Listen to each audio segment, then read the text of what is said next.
Chief Ricarte, lahat ng mga ito'y nawawala? At ang suspetsyo mo pa'y may kilalaman si Alvaro dito? At tumataas pa po araw-araw. Ayon sa investigasyon, lahat po ng taong yan nagtatrabaho kay Alvaro.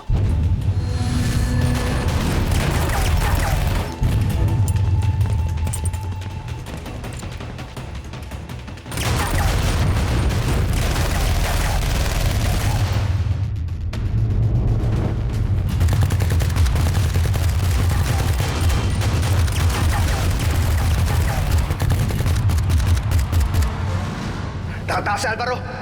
Hindi siya pwedeng tumakas. Dapat mahuli natin si Alvaro sa lalong madaling panahon. At malakas ang kutob ko na malaki ang kapit niya sa may mga kapangyarihan. Kung sino man ang nagpoprotekta kay Alvaro, nasa paligid lang natin sila. Hindi ako papayag na may anay sa ating hanay.